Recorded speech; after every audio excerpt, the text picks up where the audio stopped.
Okay, so I need to preface this video by saying this was not how this video was going to go. I spent a good chunk of yesterday and some of the day before filming this whole process, and then I realized that during a big chunk of it, when I thought that I had turned the camera on, I had actually turned the camera off. So I'm going to walk you through the process, and it's probably going to be a lot easier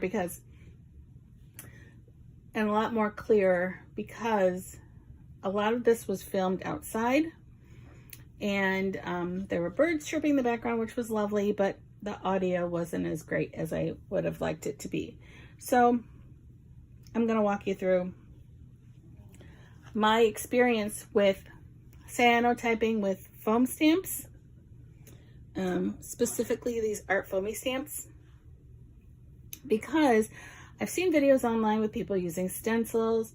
I've seen videos with people using photography, plants, of course, but not specifically stamps. The only thing that I found was someone who had used the cyanotype to make the blue background and then took, like, it was a metallic paint, I think, and stamped on it with metallic paint, but nobody who actually used stamp on the fabric. So with my first experiment, I took acetate, and actually it was just really thin plastic. It wasn't this, but it was similar. And I stamped a floral pattern with Stays-On ink, which I know that Stays-On does really well with non-porous surfaces. So I thought, okay, this will be the best ink to use.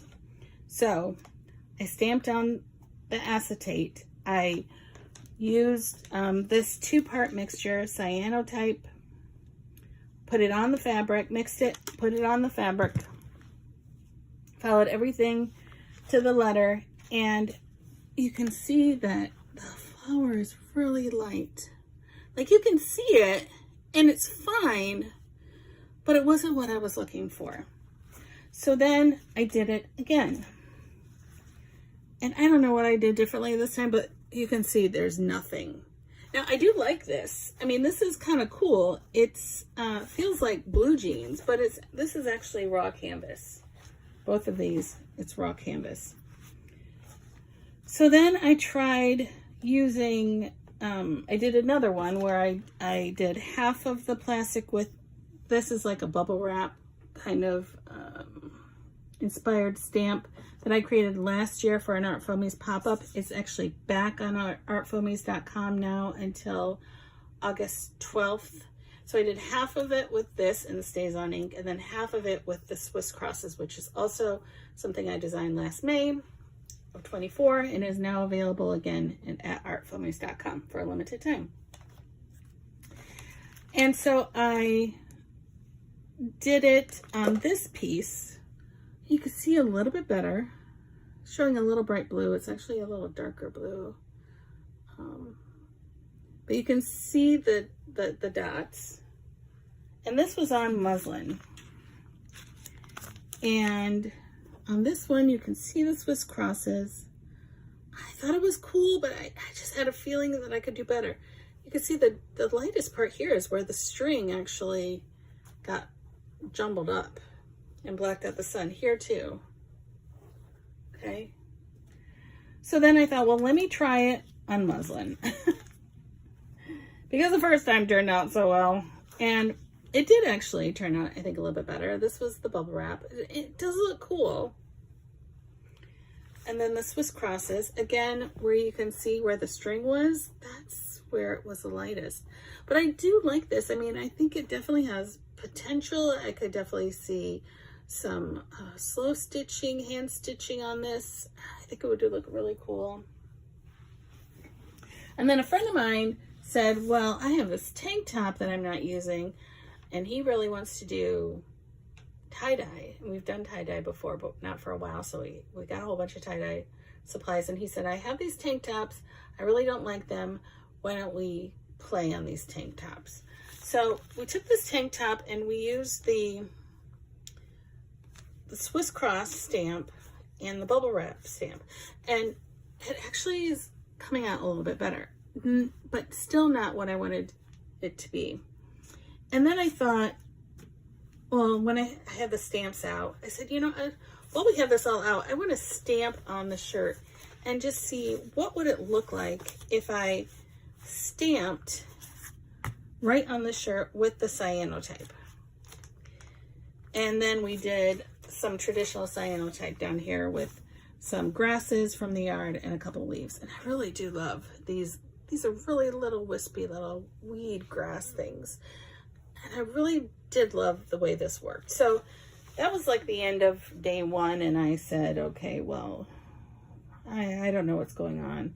Maybe it's the acetate, not the acetate itself, but the StazOn is not blocking the sun enough.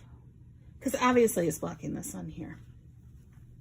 So I said, I'm going to try tomorrow with paint on the plastic and see what that does. So what I decided first is I was going to try it on paper before I even started doing it with fabric. So what I did here is I used my new Art Foamies that were just released on the 11th. And if you go to Art Foamies' YouTube channel, you'll see a video that KP did last night and a project she did on canvas with watercolor, which was, or with acrylic, which was really cool. So check that out. And I used these stamps. Oops. So this is a Gerber daisy, this is eucalyptus, and these are safflowers, which I think is under there as tufted blooms.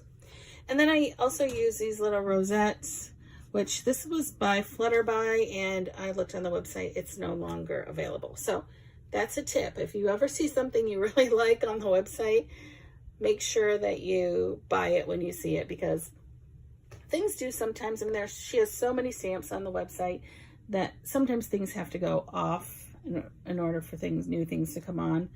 And then what I did here is I thought I was going to do kind of a sky, so I just was experimenting. This was all play. I painted some cyanotype at the top, and I laid down some flowers, not flowers, leaves, and a few palm branches or palm leaves here. And then I took the bubble stamp and I stamped in some random places and did the same thing with the Swiss crosses, and then I let that sit. And I said, okay, well, this definitely has potential with stamping and using the cyanotype. This was just the foam stamp. You know, I just mixed it in a cup and I would just like brush it on the stamp. You know, brush, brush, brush, brush, dark. Brush, brush, brush, dark. And this one's lighter because I think I did a second stamp and a third stamp, if I remember right, without putting more liquid. So you'll see that's the difference between, you definitely see this is a heavier line here. Same with these are heavier lines. And this is just naturally a heavier line. It's a hardier plant. It has a kind of a heavier line. All right, so that was the first one. So then I said, what if I stamp on canvas? No, this is a muslin. With the foamies. So you'll see I didn't iron the fabric here, so it has a bit of a crease here from where it was folded and then I stamped, which is fine. I'm not hating it. It makes it look like it's hand done.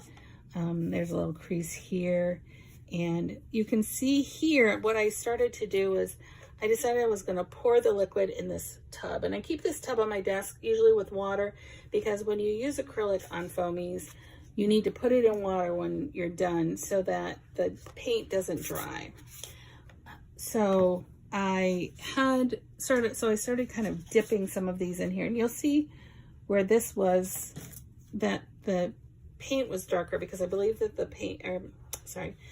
color is darker because I believe the liquid was kind of pooling in here because I was really kind of getting it super wet.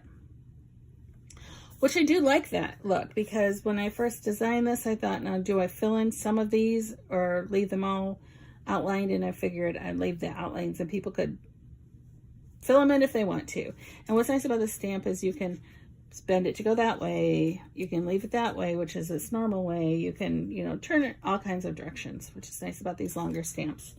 So then I thought, I let it go. Oh, I did do some of the Swiss crosses here. I let it sit. It took about 15 minutes for it to get darker. And then I said, okay, I think this has potential. So I did some stamps with the bubble wrap stamp. And I did this little guy. I just had a little scrap of muslin. So I think that's super cute. And then I did one with the Swiss crosses. Again, some areas are lighter, some areas are darker. It really was because I was just kind of saturating this thing and getting lots of liquid on it. But I do like that handmade look. It doesn't look like a perfect Swiss cross that you would go into a craft shop, craft store, fabric store, and buy off the rack where everything looks perfect. And then what I decided to do was to do the flowers again, but a little bit of a different kind of layout, because in this one I had these Gerber daisies up top, and I thought, well, no, the Gerber daisies really should be lower. And so this one I did really, again, saturating the stamps. So you can see there really is a difference here. This one, for most of them, I brushed on the liquid, and then here I was kind of stamping like a crazy person. And but it's nice. It looks like, you know, there's watercolor or paint or something on there, and I could definitely go back again and do some hand stitching on these.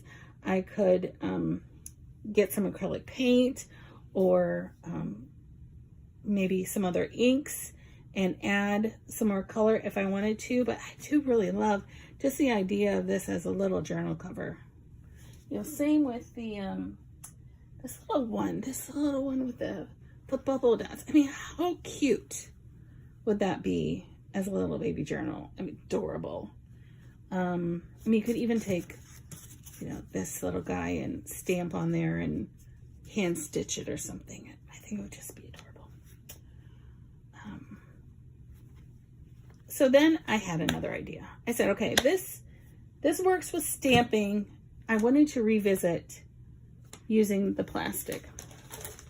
So first I took, this is just some of my Art Foamies came in this plastic, and I took this Amsterdam acrylic paint and I put some paint on my jelly plate, and I stamped into the jelly ink, the stamp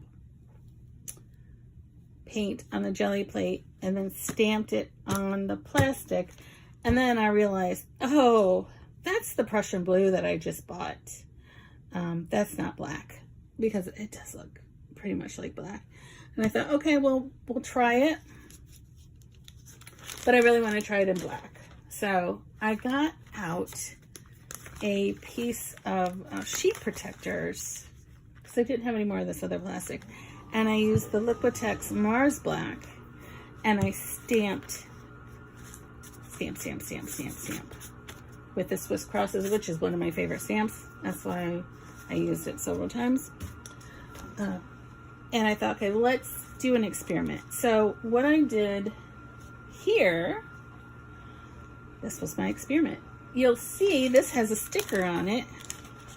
So what I did is I put this sticker over here with the blue. You pretty much line it straight up. And then over here, I did it with the black.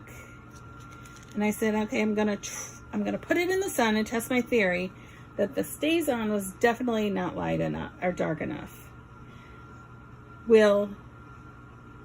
Is there a difference between the Prussian Blue Amsterdam and the Liquitex Black? And let's see what happened. And there definitely was.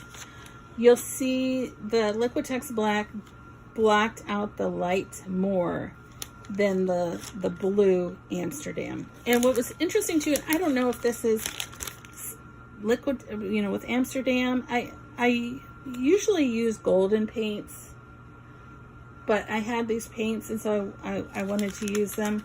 But you'll see this Amsterdam started to come off the plastic, and I don't know if that's it reacting to this type of plastic, or if it's the paint itself, or maybe I had this one face down and this one with the paint face up. But I thought that was really interesting because it started to happen when I put it underwater. And actually, now that I'm thinking about it, it wouldn't have been the cyanotype that did it, because this, where the reaction happened, was off of the side. Sorry about my air conditioner kicking on. So it must have just been the paint itself just didn't adhere to the plastic like I would have liked, and I really shouldn't expect it to.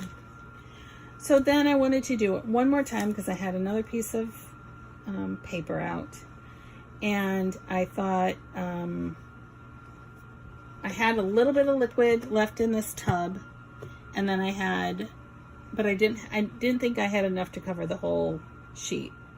So I said, what I'm going to try is doing half with the old ink. And I am pretty sure this is the old one, and I didn't have the video. I don't have the video. And I remember in the video saying, this half is bigger and this half is smaller. But what I remember in the video is I had some liquid on my brush and it dripped. And this side was already turning a darker blue.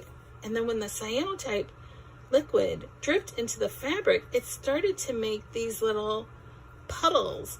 And they were the color of a green cyanotype, because the cyanotype, when you mix it, it's like a greenish, yellowish color. And so I'm pretty sure this was the side with the older cyanotype, which does seem like a sharper image than the new batch that I created. And I don't know. I mean, it is what it is. Who knows which one is right? It was just playing, but I think that this has a lot of potential, and I haven't seen anybody doing it. Not that they aren't, but if they are doing it, they're not putting it on YouTube. So I definitely will do this again with other stamps. I love the idea of doing it with this sheet protector, because I can just put this back in my notebook in a binder, and then I have them ready to go.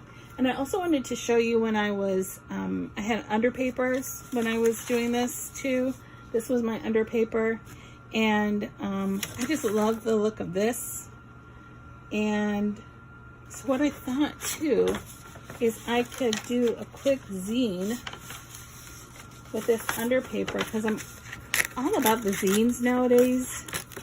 Because, tell me what you think. Okay, so I did iron this flat because it was kind of wrinkly. You'll see like the when I was stamping off of it.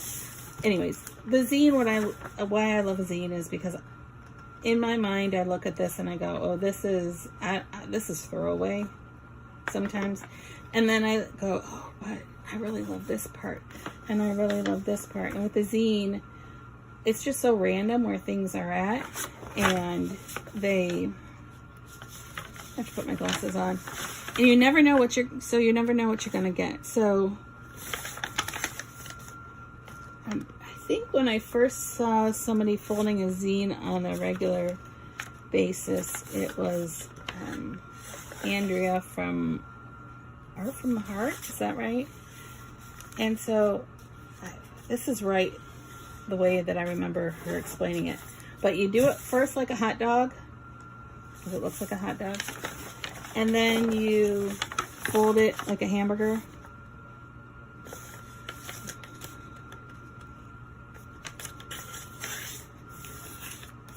And I did see somebody the other day doing a zine, and they did it back and forth a few times, which is probably a good idea. And I don't know where my bone folder is, but you could use a bone folder. You could use the side of a pair of scissors. I don't know where my scissors are at, but I'm going to need my scissors. Up here. Here's a little bitty. And I should probably hold them like this so I don't cut myself. And then you do hamburger again.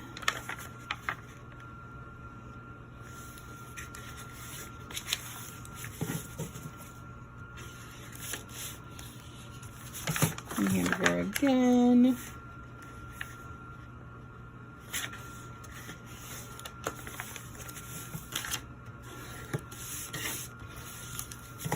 I'm going to do it the sick backwards this way so I get a better crease.